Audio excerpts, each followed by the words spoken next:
ser el mejor espía en los cielos del mundo. Nunca había visto algo parecido. Pero es un nuevo avión misterioso. Quiero saber qué ocurre allí.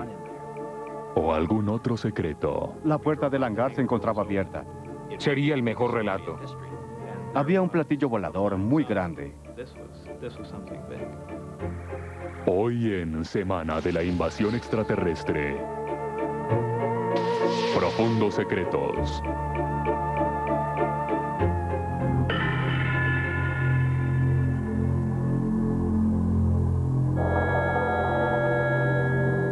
Los he visto antes. Hemos tenido observadores furtivos y entusiastas de los ovnis en la misma área.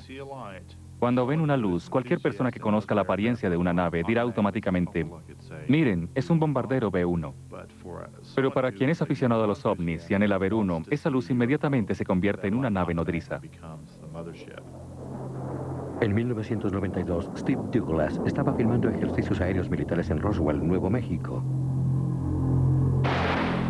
En la oscuridad cercana, su cámara captó a una nave triangular muy extraña durante unos segundos. Llevó la confusa película a un experto.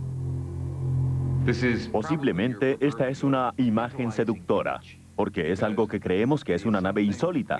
Una nave que el gobierno no admite tener, así que sería emocionante obtener una clara imagen de ella por el interés que despierta. Es interesante descubrir algo desconocido.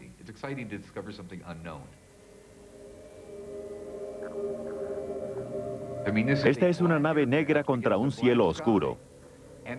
Hay mucho ruido en el fotograma, así que siempre que observes la aeronave es siempre del mismo color del fondo.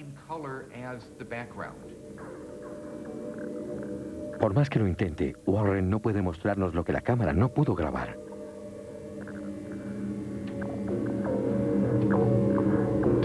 Este es un proceso de limpieza de imagen que logré con un procesamiento de depuración, pero sigue muy borrosa. Es bastante difícil ver algo. Sería muy fácil emplear la computadora para limpiarla, mirar la imagen electrónicamente y decir, vaya, ese es el cielo y aquí está borroso, estos son los bordes del objeto y proceder a clarificarlo, definiendo nuevamente el contorno. El problema con esto sería que si tengo expectativas de encontrar algo y me dejo llevar por ellas mientras realizo el trabajo, entonces terminaré descubriendo exactamente lo que esperaba encontrar. Podría transformarlo en cualquier cosa, un platillo volador o como quieran llamarlo.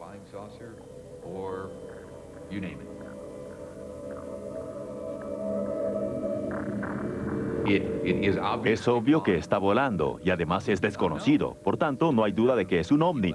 Pero eso no significa que sea una nave espacial de otro planeta, o una máquina del tiempo, o un... ¿cómo se llame? Tenemos la fuerte sospecha de que, de hecho, se trata de un avión de reconocimiento, altamente secreto y furtivo, que el gobierno tiene operando, pero por razones de seguridad no ha admitido su posesión y funcionamiento.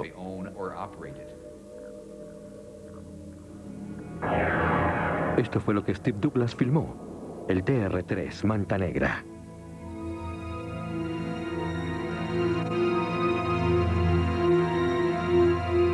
¿Ha sido visto el Manta Negra en otras partes del mundo? Durante los últimos 5 años, la descripción de los ovnis ha cambiado. Ahora los reportes de naves triangulares son tan comunes como los de los tradicionales platillos voladores. El año pasado, un avión de British Airways que volaba desde Milán inició su descenso hacia Manchester, Inglaterra. Repentinamente, una nave triangular pasó volando a metros de la nariz del avión. Ni el radar del avión, ni los de tierra detectaron la veloz nave. Fue un encuentro cercano clásico. ¿Pero con qué?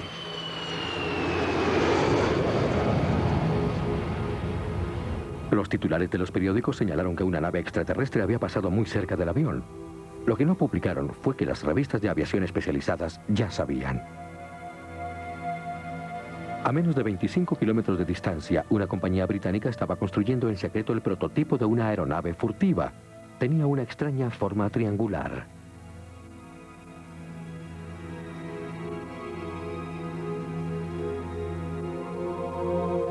El hogar de la misteriosa nave negra estadounidense está oculto donde se realizan las pruebas nucleares en Nevada.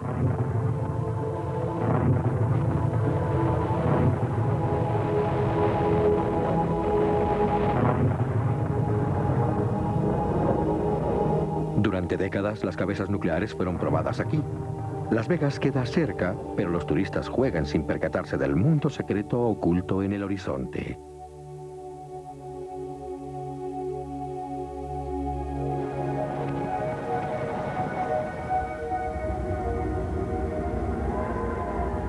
El área 51 del campo de pruebas es Lago Groom. El código para las aeronaves es Tierra de Ensueño. El Lago Groom no aparece en ninguna lista de instalaciones militares, aunque tiene la pista y el hangar más grandes del mundo.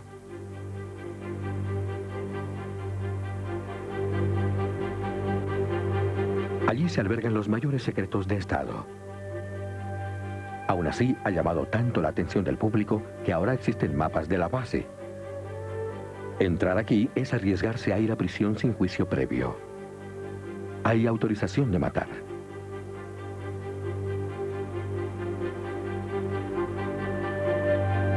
Fue en Lago Groom que los grandes aviones espías de la Guerra Fría fueron probados en secreto. El U-2, el avión espía de la CIA, voló primero aquí.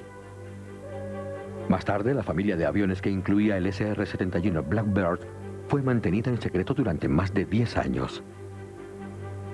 El Blackbird volaba más alto y más rápido que cualquier nave. Como el U-2 era invulnerable, hasta que la tecnología de misiles lo hizo obsoleto.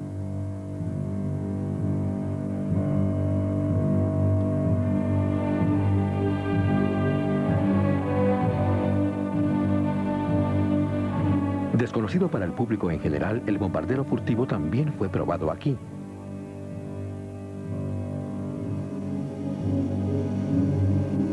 Naves secretas como estas han sido confundidas con los ovnis desde hace medio siglo. A mediados y finales de los años 40, se vivió un fantástico desarrollo de la aviación. Hoy día no podemos verlo, pero había aviones sin hélices. Eran lo mismo que un auto sin motor. Había aviones sin cola. Los había en forma de disco. También de anchas alas. Potencialmente, una persona que viera una de estas aeronaves podría pensar que no era un avión, sino una nave espacial. Alguien que no tuviera conocimiento de estas naves hubiera pensado en la existencia de algo más allá de la capacidad humana y asumiría que estos eran platillos voladores.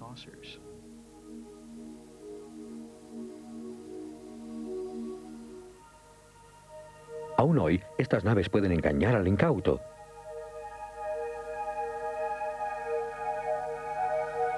Observar el bombardero furtivo, el Northrop B-2, es educativo.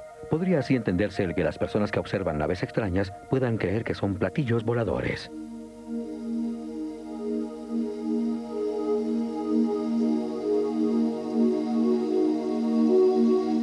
Si aún es secreto, ¿qué pensaría usted? ¿Construyer, hombre, aeronaves u ovnis? Lockheed Scanworks, California. Generaciones de naves negras fueron construidas aquí. En años recientes, su área de estacionamiento ha estado llena.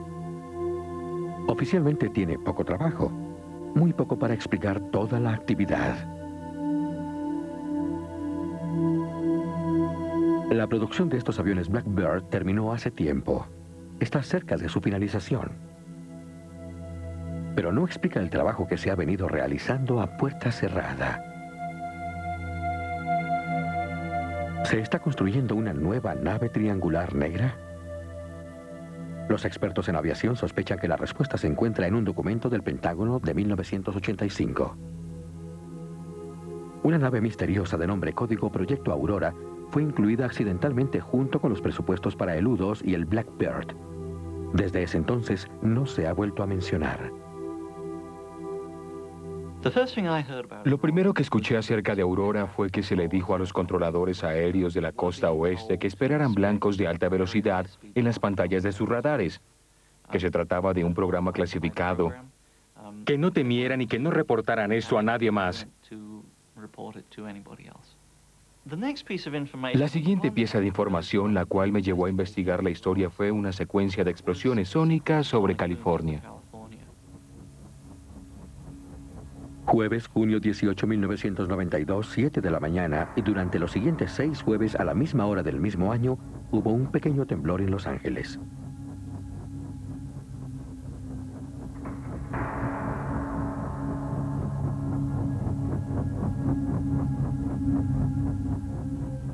Impulsado por las llamadas telefónicas de preocupados residentes, Jim Murray, del Departamento de Investigación Geológica de los Estados Unidos de América, se propuso averiguar la causa de estos extraños y puntuales temblores. Tenía a su disposición una red de estaciones de registro sísmico. Rápidamente estableció que era una doble explosión sónica de un avión supersónico. Murray comparó el compás del avión supersónico con los modelos producidos por aquellos del lugar de aterrizaje del transbordador espacial en las afueras de Los Ángeles, y por el SR-71 Black Bear en su vuelo transcontinental para el récord de velocidad en 1991. Era totalmente diferente. El tamaño y amplitud de la explosión eran únicos. De hecho, tenemos bastantes explosiones sónicas al sur de California.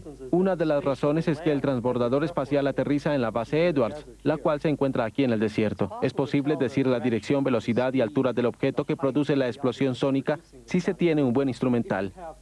Para las misteriosas explosiones vistas, está claro que están volando fuera de la costa. Al no tener estaciones aquí, pues no disponemos de mucha información, por lo cual no podemos obtener un estimado seguro de qué tan rápido el objeto en particular está viajando. Solo se puede decir que superaba la velocidad del sonido. Otra posibilidad es que fuera un meteorito produciendo explosiones similares. Obviamente es poco probable que un meteorito aparezca cada jueves en la mañana. La explicación oficial fue que los aviones de la Marina norteamericana eran los responsables. Pocos expertos quedaron convencidos. La respuesta llegó cuando Bill Sweetman recibió el dibujo de un testigo ocular de lo que creyó solo podía ser Aurora. He escrito un par de historias sobre Aurora sugiriendo que la evidencia se estaba acumulando en algún lugar y recibí por correo un dibujo y una nota de alguien llamado Chris Gibson. Este testigo ocular es uno de los mejores en el negocio. Chris Gibson fue miembro del Cuerpo de Observadores Reales de Inglaterra. Formaba parte del equipo élite de reconocimiento internacional, uno de los mejores observadores de aeronaves militares del mundo. Un día, en 1989, mientras trabajaba en una plataforma petrolífera, un colega llamó a Chris afuera. Había una formación de 4 aeronaves. El líder era un avión cisterna, el Strata KC-135. Y hacia el lado del puerto estaban 2 bombarderos F-111.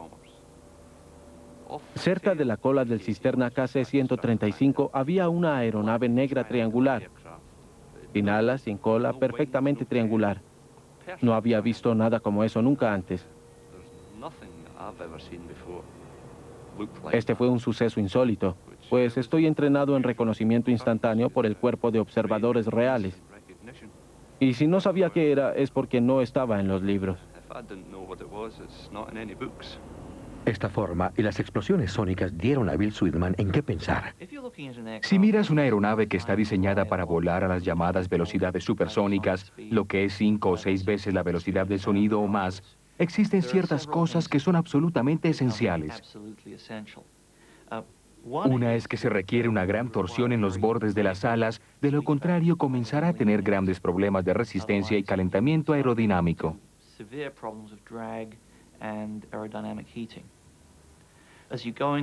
Aún teniendo esta fina forma, necesitará mucho volumen para el combustible, la propulsión, la tripulación.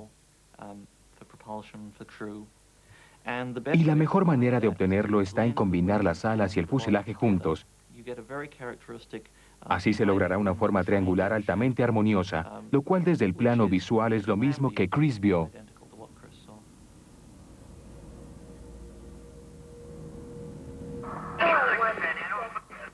En Amarillo, Texas, Steve Douglas pudo haber obtenido evidencia fotográfica de la aurora. Él mantiene en su casa un sofisticado equipo de monitoreo de señales militares. Creo que era marzo 23, 1992. Me encontraba en mi oficina cuando fue estremecida por lo que parecía una gran explosión sónica. Había escuchado muchas explosiones sónicas antes y sé cómo son, pero esta parecía continuar. No solo fue una explosión, esta podía sentirse en el pecho, las ventanas vibraban. Fue entonces cuando vi esta aeronave volando sobre la casa a una velocidad increíble. Tomé mi cámara, sabiendo que era algo diferente, especialmente por la forma de la estela. Los nudos en una estela recta son producidos por aeronaves no convencionales.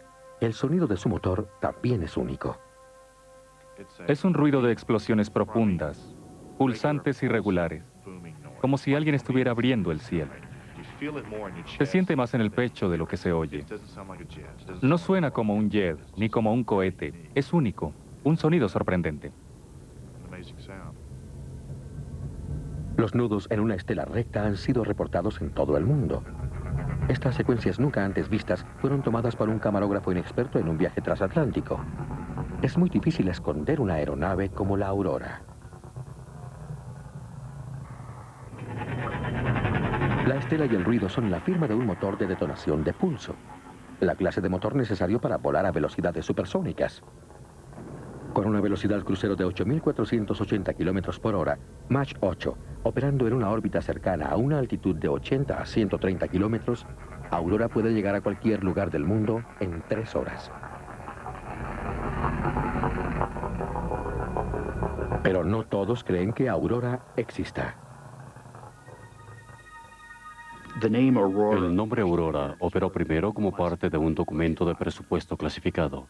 Ciertas personas pensaron que este se refería a un programa de aeronaves hipersónicas. Ben Riggs, al frente de Skunk-Works, sin embargo, reveló más tarde que este realmente era el artículo de origen para el desarrollo del bombardero B-2 y no tenía nada que ver con un avión hipersónico, asegurando llanamente que este tipo de avión no existía. Aurora no es un sistema confiable. Aurora es una investigación continuada la cual no se cierra aún. Pienso que hay evidencia abrumadora sobre la existencia de un programa sobre altas velocidades. Como los proyectos de negro profundo llegados previamente, la existencia de la Aurora sigue siendo negada.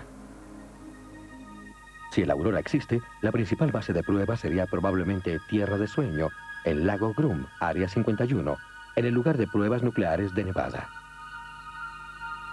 Pero hay rumores sobre algo que voló aquí. Una nave alienígena capturada. Tierra de Sueño se ha convertido en el foco de quienes hablan sobre una conspiración gubernamental para encubrir los contactos con extraterrestres.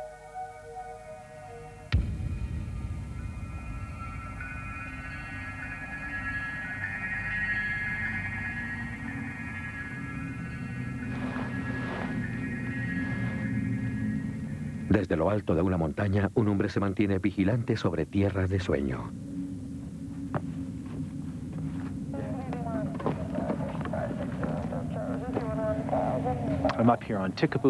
Me encuentro en el pico Tikaboo, 40 kilómetros al este de la base, a una altura de 2.438 metros.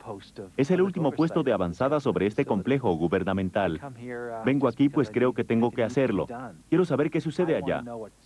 Más que eso, me gusta el proceso de aclarar misterios. Es como un misterio de Sherlock Holmes. ¿Qué sucede allá? Tienes toda clase de pistas, pero ¿cómo unirlas? La base en sí misma está allí. Es como cualquier base. Lo veo como la prueba de las manchas de tinta de Rorschach. Las personas vienen a observar este ambiguo estímulo y ven en él lo que desean ver. Algunos ven conspiraciones afirmando que es la base de un gobierno mundial. Otros piensan que todos los niños desaparecidos en el mundo han sido llevados allí. Otros ven solo programas negros. Otros ven espíritus. Piensan que allí los alienígenas se están comunicando con nuestro gobierno de alguna forma. Las historias son tan variadas como las personas que aquí vienen.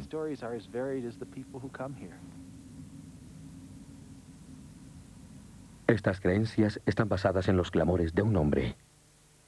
Eran 9 platillos voladores moviéndose juntos.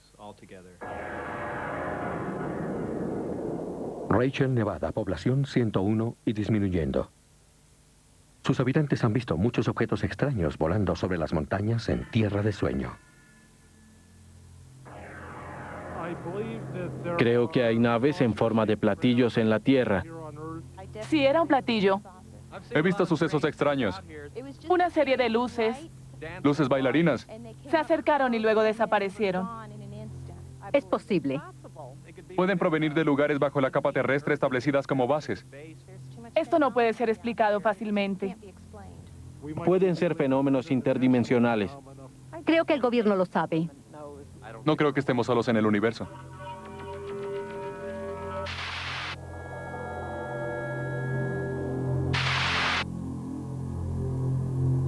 Más allá del lago Krum está el lago Papoose, o área S4.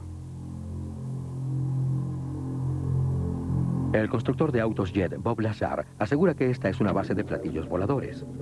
También afirma ser un empleado formal del Laboratorio Nacional de Los Álamos, lugar de nacimiento de la bomba atómica. Sostiene que fue contratado como ingeniero para un proyecto secreto. Tenía la impresión de que trabajaría en un avanzado sistema de propulsión, campo en el cual yo trabajaba y estaba emocionado. Me llevaron a creer que sería alguna clase de sistema de campo de propulsión, siendo realmente eso.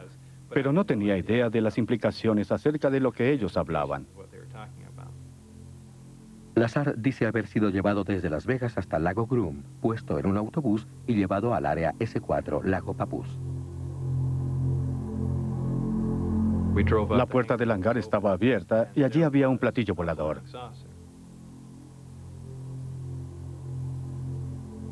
Salí del autobús y fui llevado a través de él a propósito. Me dijeron que mirara al frente y que caminara directo. Era como una tortura mental, pues había algo allí muy interesante.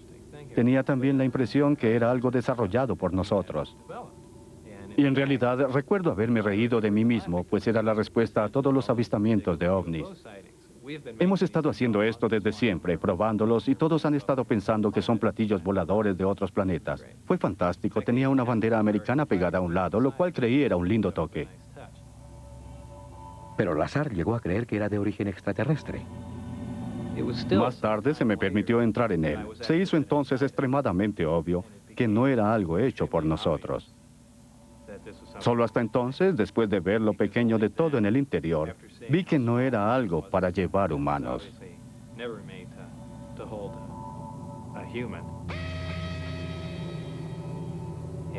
Al no poder tener nada en claro, lo que hacíamos era ingeniería retrospectiva, pues deseábamos encontrar el cómo había sido hecho.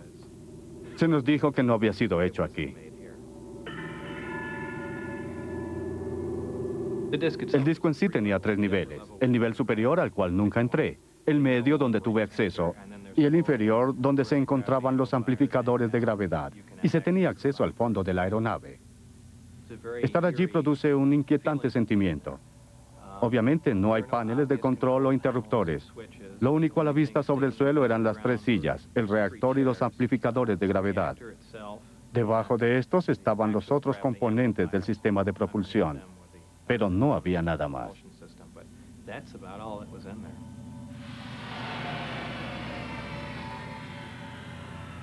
La historia de Bob Lazar ha sido investigada por un reportero de la estación local de televisión.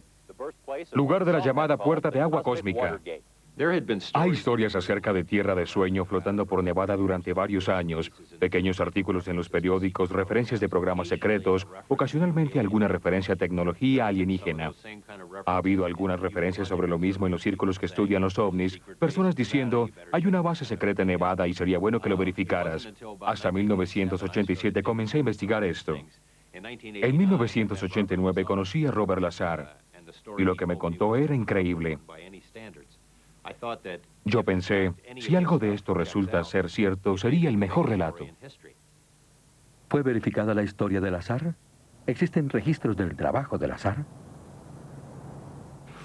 Para mí, la estación de televisión, la llave a su credibilidad, la clave de su historia estaría siempre en Los Álamos.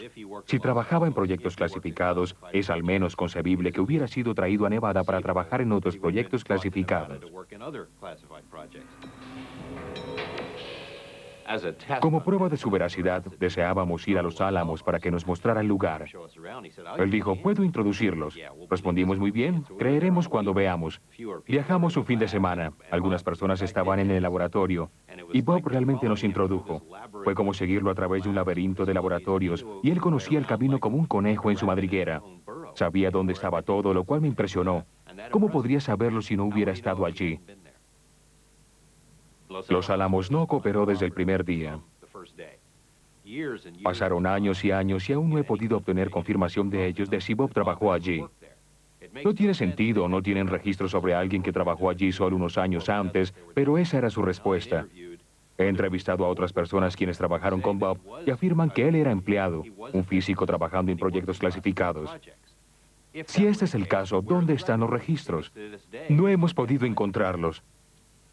Esto me dice que alguien ha tratado de borrar el pasado de Bob, logrando de esta forma que solo unos pocos crean en él.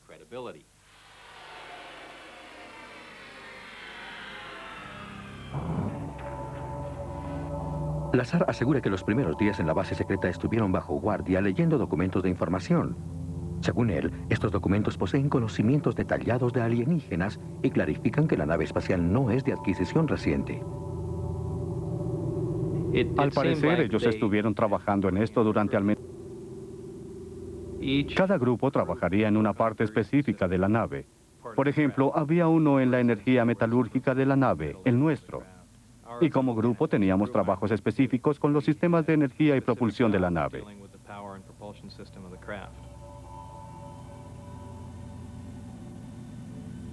Una vez, cuando fui al hangar, todas las puertas de la bahía estaban abiertas y se podían ver otras naves allí, todas completamente diferentes. Se me informó que todas las fuentes de energía y los sistemas de propulsión eran idénticas en todas. Sobre cuántas eran operacionales, solo sé que en la que yo trabajaba lo era.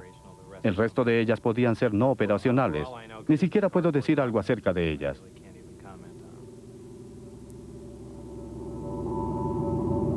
Una parecía estar parada sobre su cola y haberse disparado un proyectil a través de ella. Por esto creo en la no funcionalidad de algunas de ellas.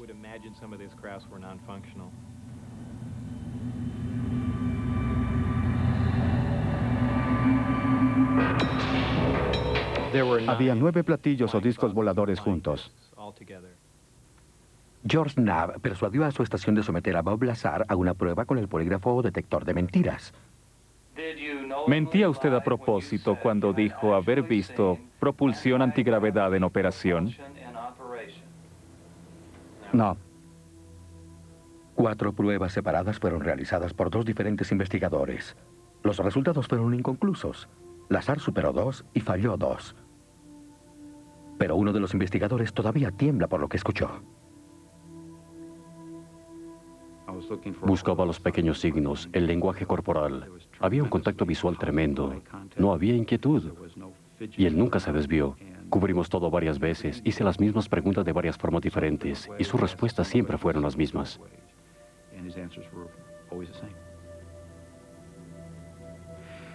Tendiéndole trampas, repasando la prueba. Entrar de ese modo a la montaña rusa emocional que experimenté esa noche. Esto fue algo que honestamente cambió mi manera de ver las cosas. Iniciamos la primera prueba y pasamos por ella tal como lo había pensado. Él no lo estaba haciendo bien. Reaccionaba a las preguntas relevantes más que al control tipo de estas, lo cual es indicativo de una persona engañosa, pues muestra una emoción que no se siente confortable con sus respuestas. Estas preguntas le molestaban. Era básicamente, ¿ha observado usted un platillo volador fuera del Área 51? Esta pregunta se hizo 2 o 3 veces de una forma diferente. La segunda prueba tenía otra pregunta sobre el tema de los amplificadores de gravedad y los reactores antimateria como parte de las fuentes de energía. A la mitad de la prueba, estoy mirando hacia abajo y súbitamente percibo que estoy observando tal vez una respuesta verdadera. Me da escalofríos al hablar de esto ahora, pero eso fue lo que obtuve. En cada prueba realizada, la pregunta relevante, que era la misma en todas las pruebas, era la última. ¿Ha mentido deliberadamente a cualquier pregunta concerniente acerca de la información sobre ovnis que me ha dado? Su respuesta de no fue verdadera en todas las pruebas. Así que lo dicho por él esa noche, Bob Lazar lo cree como algo verídico. Bob Lazar parece decir la verdad cuando describe el funcionamiento de los reactores de la nave. No estábamos seguros de cómo trabajaba todo, pero teníamos una idea. Era un sistema de campo de propulsión, algo no palpable, pero que elevaría a la nave. Los campos de propulsión pueden demostrarse con dos imanes. Póngalos de una forma y los polos se atraerán. Póngalos al contrario y se repelerán. Lazar dice que la nave usaba ondas gravitacionales para ir y venir en el espacio.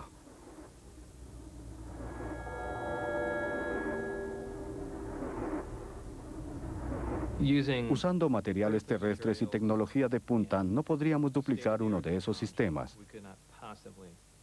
Lo que estábamos viendo era un total reactor de aniquilación.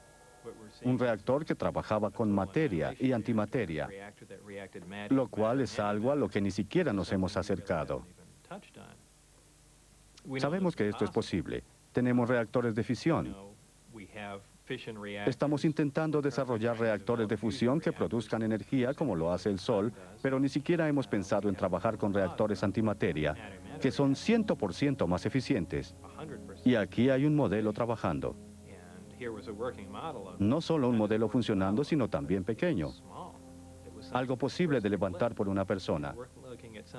Estábamos mirando algo factible de ser sostenido en la mano, pero con una capacidad de generar más energía que una de nuestras plantas nucleares. Esto no era una forma avanzada de nuestra tecnología, sino más grande.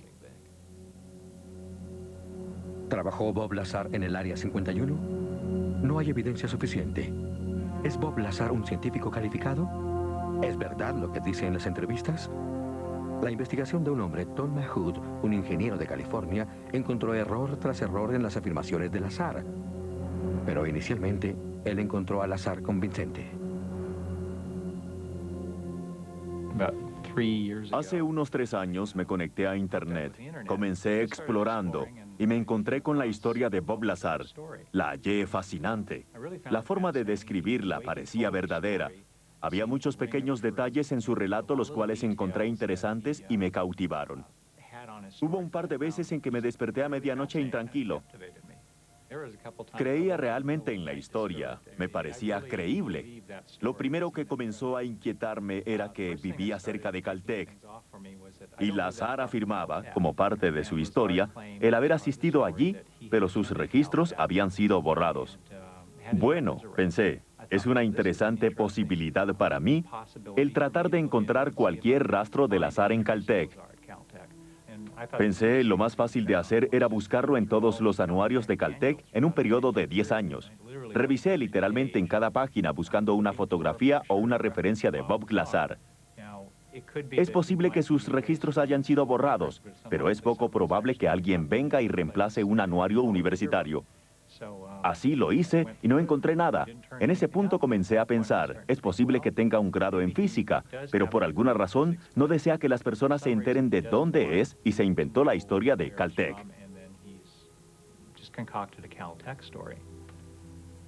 Lazar afirma tener una educación universitaria, pero no hay suficiente evidencia. Pero no sería la primera vez en la historia en mentir acerca de su educación para obtener un trabajo. Los únicos registros que hablan sobre sus estudios es un curso de electrónica en una carrera técnica. Y no tiene sentido el que alguien con ese nivel de educación sea contratado para trabajar en los lugares donde él lo hizo. Las industrias Fairchild, más tarde en Los Álamos, en posiciones altamente técnicas. Tuvo que educarse en algún lugar. Si ha estado en su casa, si viera lo que hace con las computadoras, sabría que es un hombre inteligente y educado. ¿De dónde viene esa educación?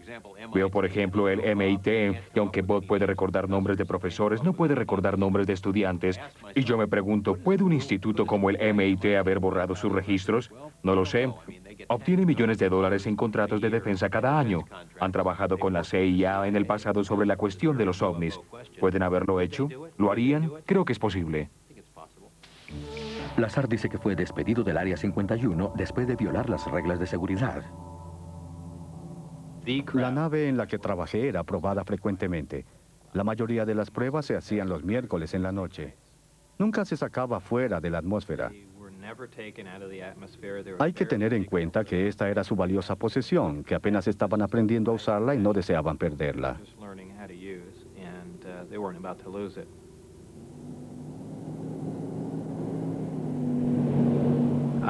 Tenía la programación de las fechas y horas específicas en las cuales se efectuarían las pruebas.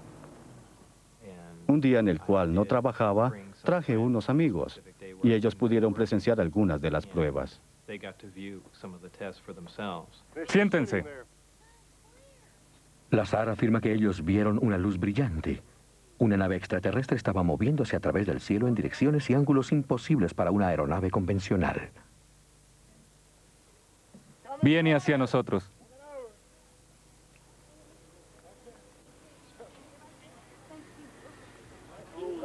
Dios, mi corazón está saltando. Miren eso, ¿no es hermosa?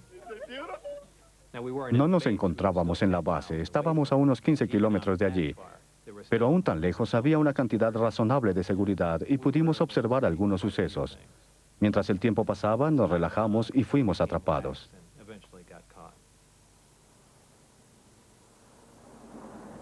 Al día siguiente debía haberme presentado al trabajo. Sin embargo, me pidieron un informe en una base de la Fuerza Aérea al norte de Las Vegas. Fue ahí cuando mucha de la fricción comenzó entre las personas allí presentes y yo. Me apuntaban con armas gritándome en la cara a corta distancia. Estaban tan furiosos como podrían estarlo sin llegar a herirme. Me amenazaron y también amenazaron la vida de mi esposa. Los registros de empleo, los lugares donde había estado, en donde había trabajado y con quienes había trabajado. Toda esta información comenzó a desaparecer y tal vez iban a hacer lo mismo conmigo.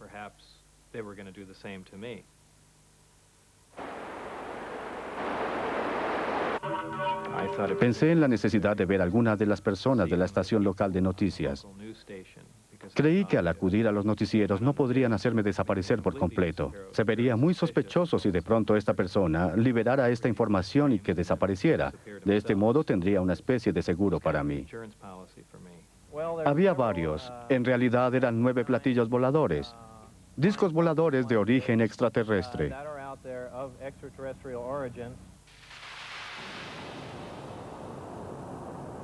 Después de haber revelado la historia sobre la nave espacial, Lazar fue arrestado y acusado de consentir y ayudar a dirigir un prostíbulo en Las Vegas. Cuando Bob me contó que se hallaba involucrado en esta operación ilegal del prostíbulo, vi pasar mi vida profesional ante mis ojos. Estaba muy molesto. He escrito y desarrollado un sistema de computación para que un prostíbulo local funcione eficientemente. Y eso, en efecto, es contra la ley. Finalmente lo convencí de hablar de la historia. No podía él permitir que otro lo hiciera. Esto pudo haber sido un error desde un punto de vista legal, pero creo que fue importante. Es extraño para un caso tan pequeño que hubiera personal del FBI en el juicio. ¿Existían entonces presiones para crear más ira de la necesaria? Seguro las había. Parecía como si quisieran desacreditarme.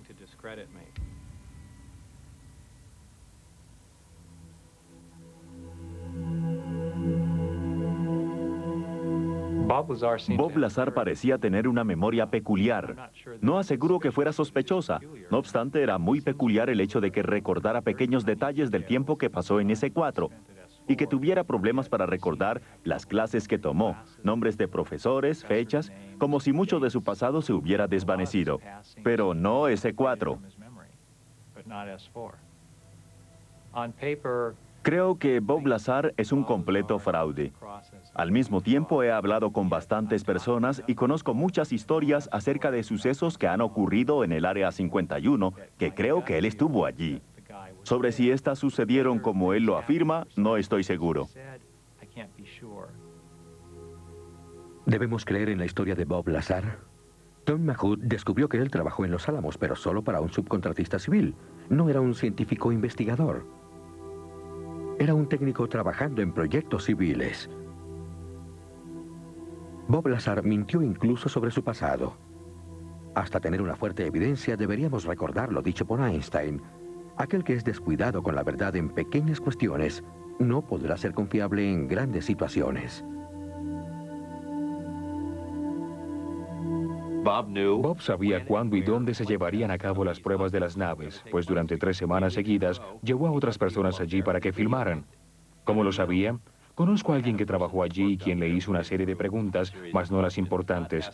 Preguntas como ¿dónde está la cafetería? ¿Cómo pagaba sus comidas? Cosas así. Esta persona que trabajó en el Área 51 estaba convencida de que Bob realmente había estado en las instalaciones. ¿Es esta la más grande historia sobre ovnis? A menos que los contactos de George Knapp hagan un registro, no podremos juzgar si es solamente un gran engaño. Creo que la operación fue reubicada poco después, posiblemente en el 90 o el 91.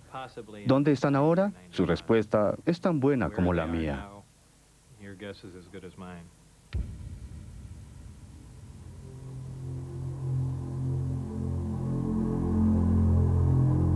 ¿En qué podemos confiar? Existen casos convincentes. La elaboración de la nave se hacía con una clase de vidrio negro y suave. Hay testigos convincentes. Era un ovni. ¿Existe una fuerte evidencia? Hay un reporte fascinante.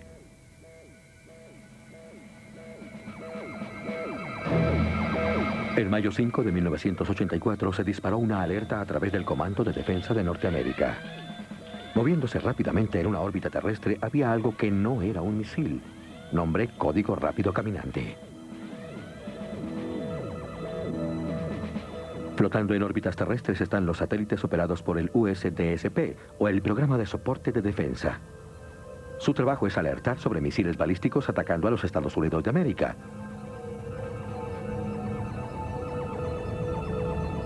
Los sensores satelitales son tan sensibles que recogen las señales infrarrojas, aún de pequeños incendios. A las 1400 horas Zulu, un satélite DSP detectó un sólido y rápido objeto entrando desde el espacio. Pasó a unos 25 kilómetros del satélite para regresar luego al espacio. Fue seguido durante 9 minutos. Un informe secreto del Rápido Caminante muestra la hora y el lugar del incidente, la señal infrarroja del objeto y su pista en la órbita terrestre. El informe llegó a un investigador de ovnis. Al parecer, el sensor de campo indicaría que el objeto vino directamente del espacio exterior, pasó al frente de este y regresó al espacio de nuevo. El sensor señala alguna clase de nave con la habilidad de maniobrar. Si este rápido caminante era un meteorito, entonces el campo gravitacional lo hubiera atrapado en la atmósfera consumiéndolo. Se necesita mucha energía para romper este campo. Los objetos inanimados como los meteoritos no pueden hacer esto. Las naves espaciales como el transbordador espacial, sí. Pero el rápido caminante vino del espacio. Existe una buena evidencia. Tiene la telemetría del satélite, la información, los sistemas y los datos sobre los cuales puede volver a investigar y verificar. En el pasado, los casos de ovnis solo se basaban en testimonios de los testigos. Aquí se tiene un muy delicado sistema de defensa que envía información. No sé si usted pueda resolverlo. Podría ser uno de esos enigmas eternos. ¿Qué clase de aeronave tiene esa habilidad? Algunos dirían un ovni.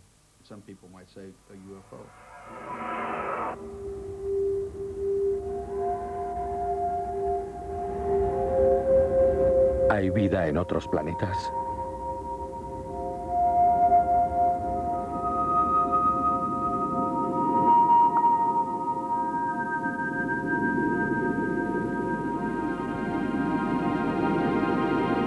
Un astrónomo estima que pueden haber existido unos 100 millones de billones de civilizaciones desde el inicio del universo.